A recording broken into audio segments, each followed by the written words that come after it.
Cinquième fils de Serigne Touba après Serigne Mohamedou Moustapha Mbacké, Serigne Falilou Mbacké, Serigne Mohamedou Lamine Bara Mbacké et Serigne Bassirou Mbacké. Ses illustres aînés, Serigne Abdoulahi Mbacké a vu le jour en 1908 à Darou Rahman, dans le Djolof, après l'exil du Cheikh en Mauritanie, communément appelé Thiéyène. Sa mère, Sokhna Fatima Koubra Al-Kountouyou, était la petite fille de Cheikh Sidi Al-Mokhtar Al-Kountouyou, un grand saint homme qui vivait en Mauritanie. Serigne Touba fut très heureux de cette venue au monde de Serigne Abdoulahi Mbacké et confiant à ceux qui, ce jour-là, lui rendaient visite, que la veille au soir, Dieu l'a gratifié d'illustre hôte et pour la circonstance, il écrivit son ouvrage intitulé Min al-Haq. Les premières années de Serigne Abdoulahi Mbacké se passèrent au Djolof. Et quand le Cheikh partit à Diourbel en 1912, le confia à Serigne Abdourahmane Lo à Darou Alimul Kabir pour son apprentissage coranique. Doté d'une intelligence phénoménale et d'une mémoire prodigieuse, il fit en un temps très réduit de brillantes études, maîtrisa le Coran et écrivit une copie pour le Cheikh.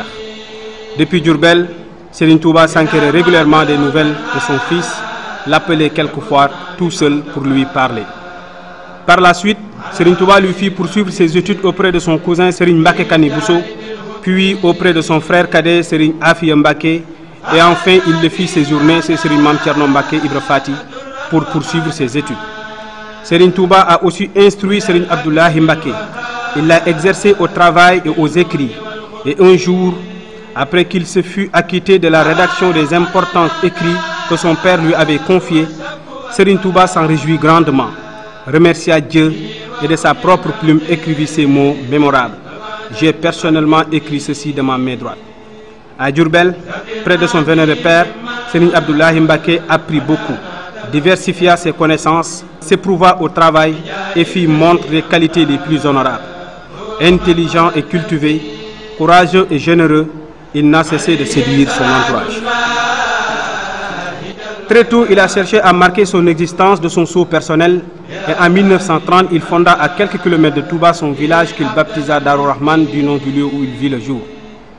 Il vit dans cette localité et éleva ses talibés dans l'adoration de Dieu et le respect du travail jusqu'au jour où il décida de créer un verger.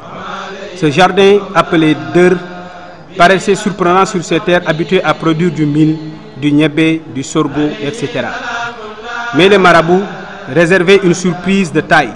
En effet, devant le scepticisme général, ils traçaient ses plans d'exploitation et chaque fois que l'on creusait, l'eau jaillissait.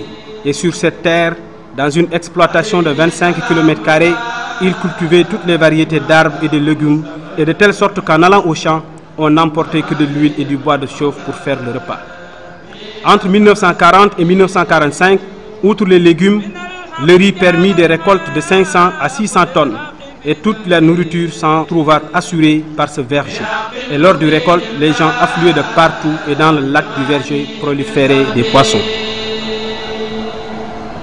Serigne Abdoulahi Mbacké était un trésor de qualité, un courage inégalable, une patience infinie, une noblesse d'âme, une volonté inébranlable, une intelligence parfaite, un altruisme inaltérable et une pondération inimitable. Le 15 janvier 1960, Serigne Abdoulahi Mbacké s'éteignit, laissant les talibés dans un profond désarroi. Ses descendants, dont Serigne Cheikh Mbacké, l'actuel khalife, ont certainement hérité sa sagesse et ses qualités. Et à ce titre, on les admire pour le respect qu'il impose. Mais également, ils montrent une envergure intellectuelle et morale louable, un savoir-être remarquable et une détermination sans faille.